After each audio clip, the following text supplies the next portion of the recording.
Thank you for that beautiful song. It's going to go so specially with this healing circle. We're going to continue the healing for the world by the healing circle. So let us open our hearts to the Christ power, wisdom, and love, as together we call upon the angels of healing to draw close. We feel their presence and their power. And we come into the soft radiance of this love as we hold and focus the healing light of the Christ star over many areas today, beginning with all those affected in California from flooding, all those affected by the earth changes that are coming at such a rapid pace. Let us hold that whole region strongly in the healing light and love of the Christ star.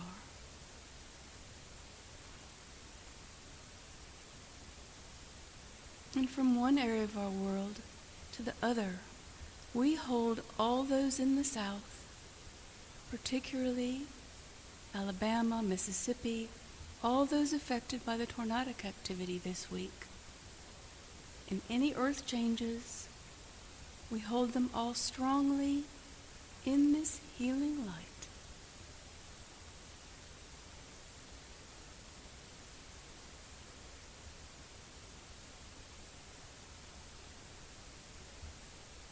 We see all those in need of special spiritual support strongly in the Christ radiance.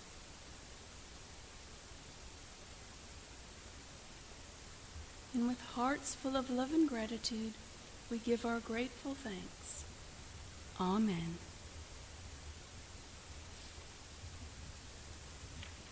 Good morning again. Susan has picked a beautiful reading from White Eagle's teaching, The Wonderful Journey of Life. Man, know thyself, and thou shalt know God and the universe. The sages, the wise men of the East and of the West, have withdrawn from the outer mental plane as well as from the physical. They often spend a long time in retreat. Periods of complete isolation are necessary at a certain stage of human evolution. But there's also a great deal to understand about the purpose served by this isolation and practice of meditation. The sages, the masters as they're called by many people, spend long times in their rocky homes in the mountains and are continually contemplating or meditating upon God. In their temple, within their soul, their consciousness expands, embraces, and penetrates the whole universe. Think then of the radiation of thought. Today, the waves of sound coming across the ether seem commonplace. Man, by his discoveries of the secrets of nature, is overcoming space and time. He regards the reception of the sound and the light waves as an ordinary occurrence. Your soul and your psyche is a sensitive instrument, and it already receives constantly the impressions or the batterings of human thought waves. This is why many people today suffer through their nervous system, which interpenetrates the higher etheric and the soul body. That soul body is a highly tuned receiving station for waves of thought. And for this reason, people who are striving to unfold or develop their soul or psychic powers, their spiritual perception, or advised to keep away from the massed humanity, except perhaps on rare occasions. It is a great trial for a sensitive to have to enter, say, a crowded theater or cinema or to mix with large crowds. And those of you who live in the city know how weary you get without understanding why you become so depleted or why you long to withdraw from the crowds. So when you reach the country, you begin to respond to the healing vibrations of nature. And this is why the sages and masters in their mountain caves long remain in meditation and contemplation. Time does not exist for them. They dwell in the consciousness of all life. They enter into the life streams, and they are aware of the interpretation of the vibrations of the whole cosmos within their soul. And they become fully conscious both of their origin and of their completion. They are then at one with God. Consider the soul emanations from these great people, and try to imagine the countless threads of light or projections which are constantly going forth from them, constantly penetrating the whole of life, your life included. Some of you may doubt that such beings could ever be en rapport with your soul, and well, we can assure you that this work is going on constantly at a certain level of conscious life. And the mission of these is to give enlightenment to all souls who are ready for enlightenment. You yourself can, by aspiration and the goodness of thought and life, attain to these brethren. Nothing hinders you. You yourselves can debar yourselves by breaking common spiritual law, which is simply breaking the law of love.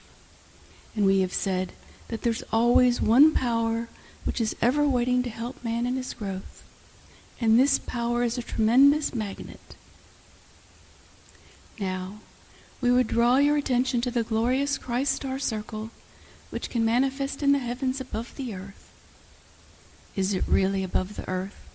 It seems to be, but in reality it encircles, it enfolds the whole earth, and from its center there shines a great cosmic jewel. And think for a moment about this heavenly being and the great hierarchies around him. All are directing earth, their radiation of love, of life, of beauty, of truth, ever drawing you upwards towards the fuller, the more beautiful life. It is difficult for you to believe what we say. Yes, the earthly mind can prevent your acceptance at this time. Yet by means of meditation or contemplation, you can reach the higher, pure sphere, and you can feel the radiation, the beauty, and the wonder of that influence. As development proceeds, the higher self will become stronger, and so more evidence in everyday life. Problems and difficulties will no longer overwhelm a person. They will keep in their rightful place. And once he develops true vision, not only of God and of heavenly things, but also of earthly things will take place, for he is then seeing things in their true perspective. One's sensitivity enables one to penetrate the ethers and to receive radiation from the higher worlds. And now, even now, rapid development is taking place, although humanity may be largely unconscious of it. But in a little while, the human race as a whole will be uplifted, partly by its own effort, and partly by the efforts of hierarchies. And this planet will then attract planetary beings, the planetary angels. There is already a great spiritual activity in outer space, and already a penetration of the mists of the earth by the angelic life. And this is why it's necessary for humanity today to attune itself to godliness, to good things, to simple truth, and simple beauty. You must learn to receive radiations from the angelic world. Humanity is being prepared and given every opportunity now to purify life, to abolish all which is cruel and unseemly and ungodly. Humanity must prepare for the reception of visitors by becoming more loving and being ready to receive the brethren from other worlds, not only of the physical nature, but of the etheric and a spiritual nature. Beloved brethren, whenever this radiation goes forth constantly from humankind, there will come an instant change in life. Man's inhumanity to man, man's cruelty to his brother, the sadness of war, in poverty and disease, all will be swept away.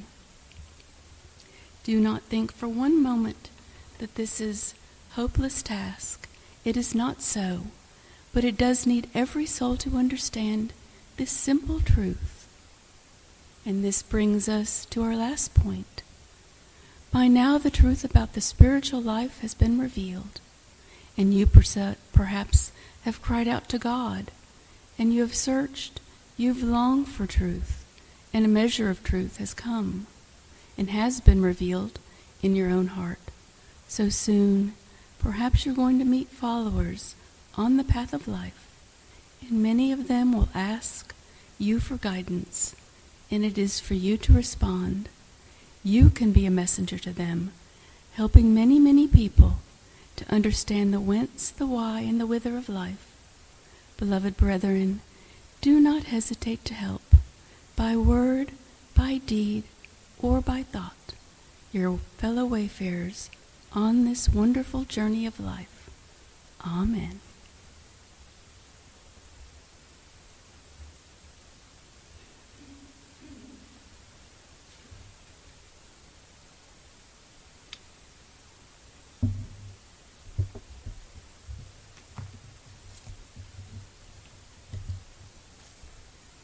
Good morning, everyone. Hi.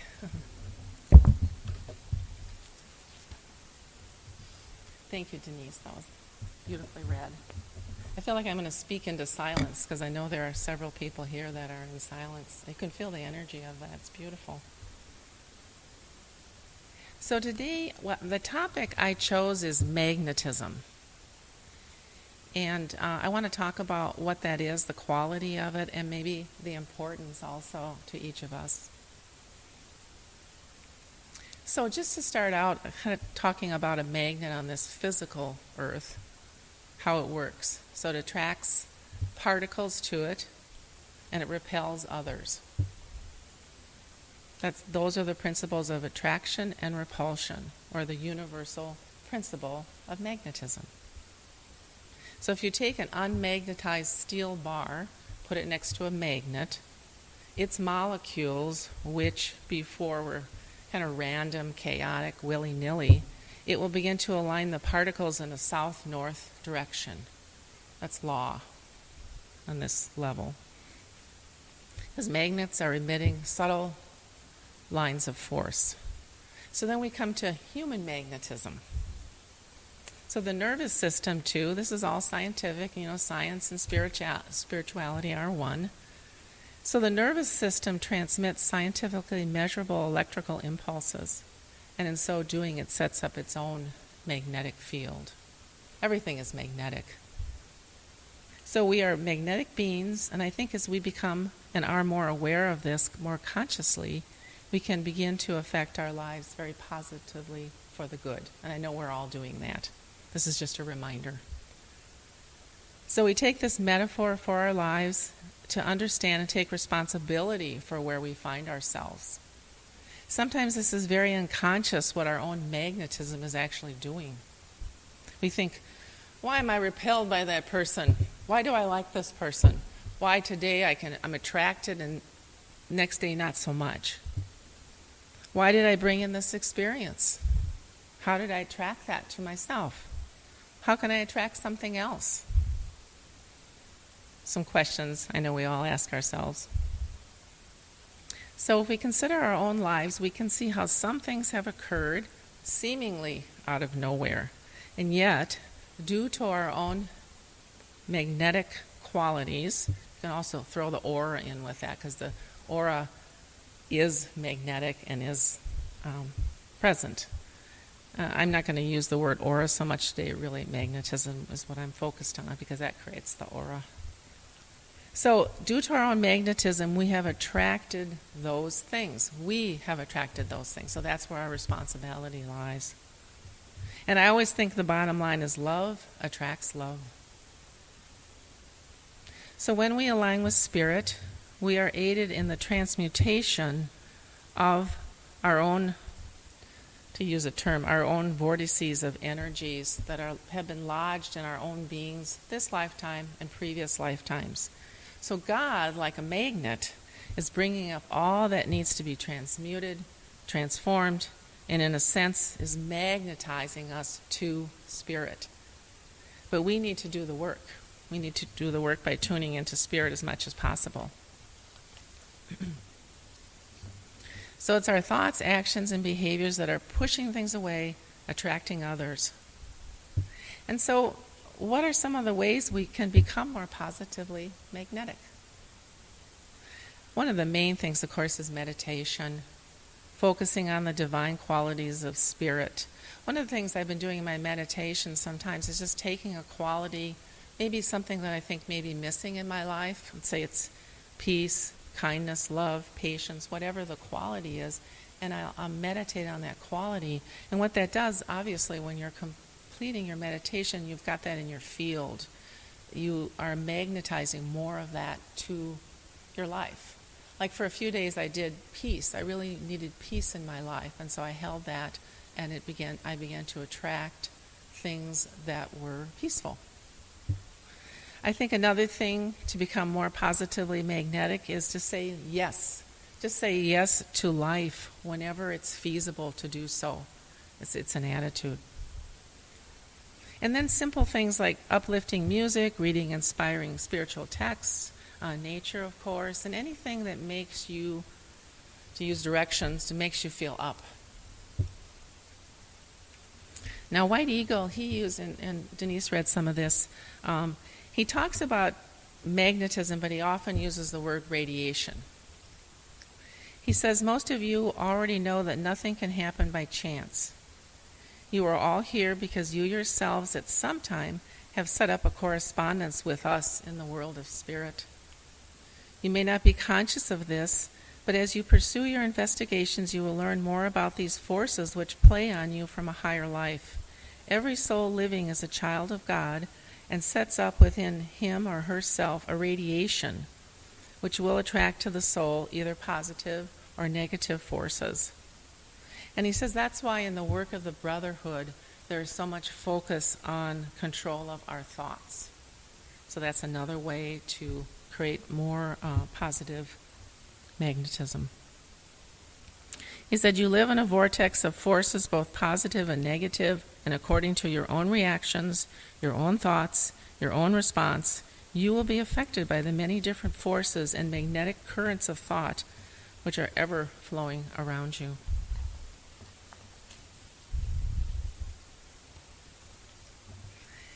And then again, going to the reading, there's interplanetary influences that are affecting us at all times, beautifully so. So as Denise read, the masters that are, we always think of them in the mountains, and it's very true, many of the great ones are in the rocky homes in the mountains, and they're always contemplating or meditating upon God. They do this as service to humanity. They do it 24/7. So we actually are in their radiation on the whole planet. And I think if we can more consciously just be aware of that and perhaps thank them, perhaps just tune into this light even now that's beaming on us.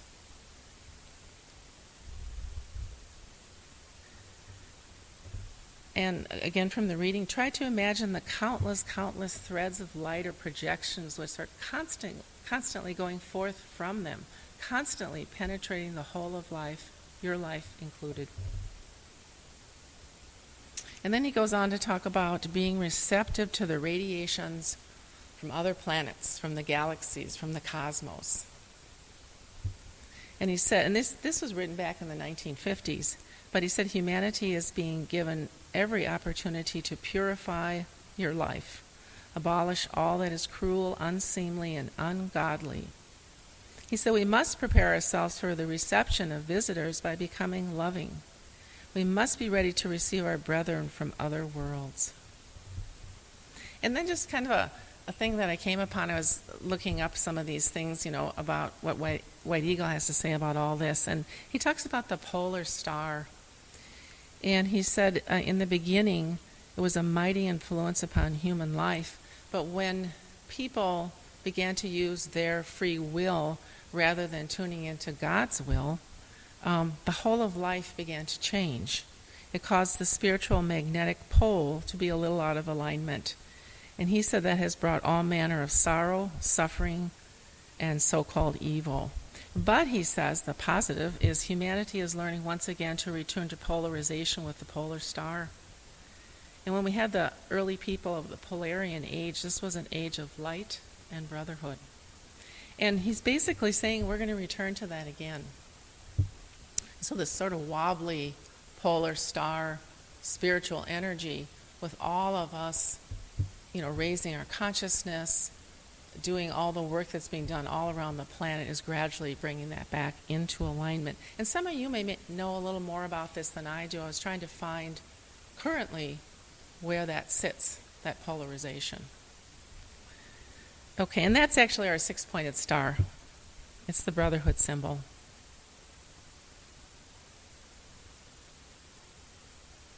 And just to quote White Eagle, he says, when man realizes that he must come into harmony and allow himself to be polarized to the rays of the star, then the earth will become correctly polarized.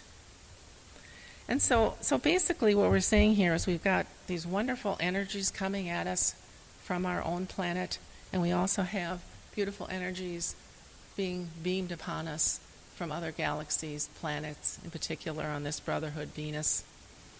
And so it's the macrocosm and the microcosm, and all of that can be directly related to our own lives. It's like when we're out of alignment, we experience more strife and difficulties. And I think it's not so much the outward events, but it's really our reaction to those events that really makes the difference.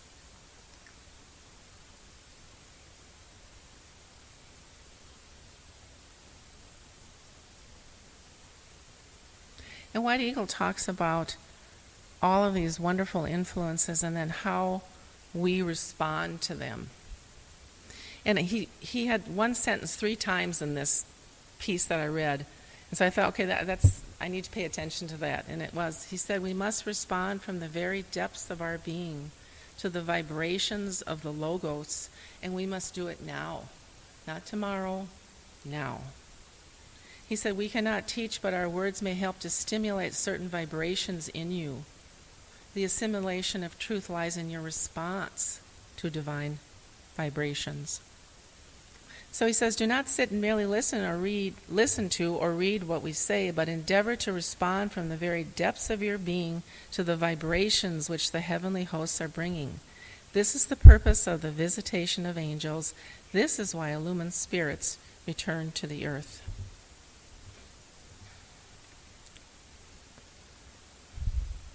And one more thing about this, he says as we move through our consciousness, expand our consciousness, like the great ones, our response can be to all of these influences, our response can be very spontaneous. I think sometimes what happens, and he says this, is that we think too much about everything and weigh this and ponder this and write this down and analyze this, and then we sort of sit in inaction, unable to move forward. And he says, to give service and love, we must become the unconscious reaction of the soul. It's this unconscious reaction. In the saints and sages, we do not find a reasoned response to God's love, but a light glowing, a glory shining from them, as witnessed the beloved Master Jesus, the great Lord Buddha, Krishna, and all the beloved ones of all ages. And it reminds me, when I thought about this, I've spent some time in India, and when I was there, We were told not to give the beggars anything, maybe give them food, but don't give them money. And so I wasn't used to beggars, and it took me a while, and I just kind of, after a while, just moved through it. But then every once in a while, I know you've all experienced that, I just spontaneously gave someone a rupee. It was like there was no thought, this person gets a rupee. And I like that. Sometimes we just move from our inner spirit without all this thought getting in the way.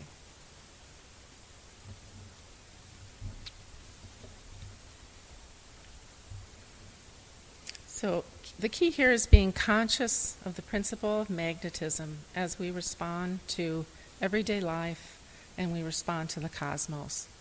We don't have to be passive recipients of the energies which surround us. We can open to the cosmic rays and influences. So we always have choice.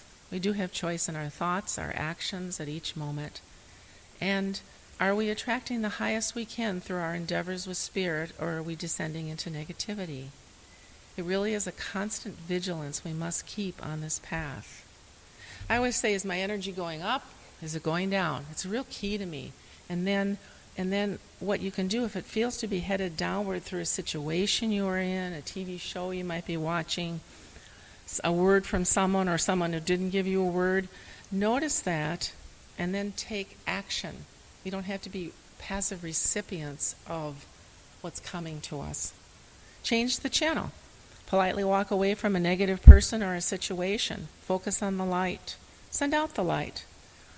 One thing that comes to me a lot is not criticizing other people or myself. We can't go into the wormholes of our own mind and just stew there. Let the light in on a dark day and focus on spirit. And as we focus on the light, the upward path, our own magnetism brings in the positive more and more, and then we are uplifted. And in turn, we can uplift humanity. I think we can be of more service. So, and when I say us, I'm including myself. I researched this topic because I was very interested in it, and so it's in my consciousness right now. And so whatever I say to you, I'm saying to myself. So let's be vigilant with this wonderful magnetic quality we all possess.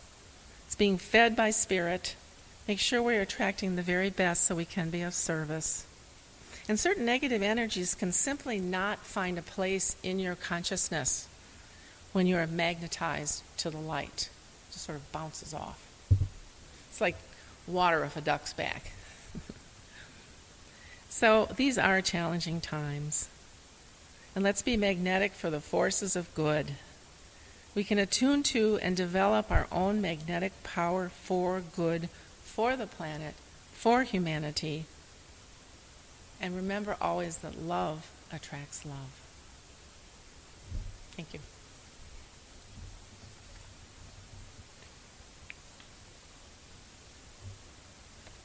Okay, now we're going to do our communion. So gather for that. And then right after that, just to make a little announcement, I got a song from our friend John McKenna, who lives in Florida. He's one of our members, and he writes such beautiful, divinely inspired music. So Diane's going to play that, a song he wrote called Hidden in the Moment. First we'll do our communion if people want to just take a breath and tune in.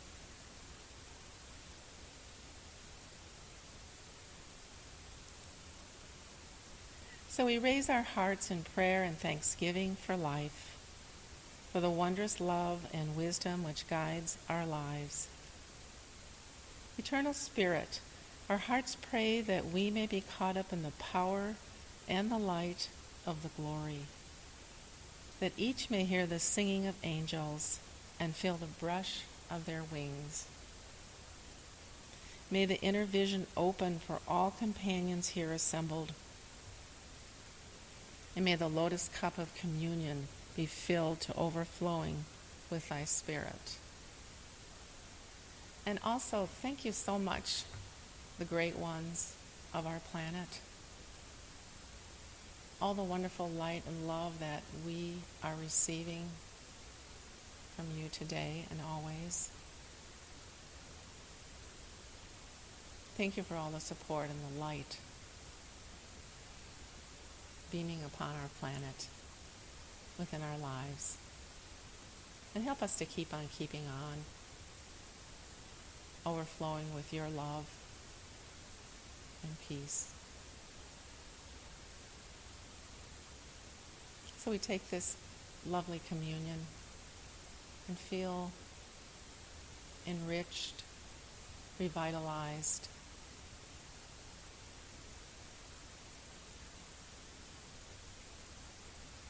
hand in hand with God.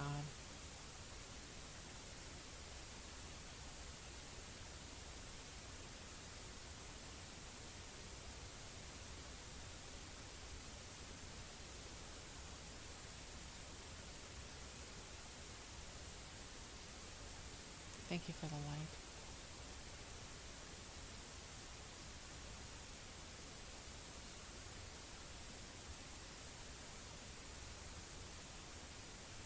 Amen.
In that golden instant that we were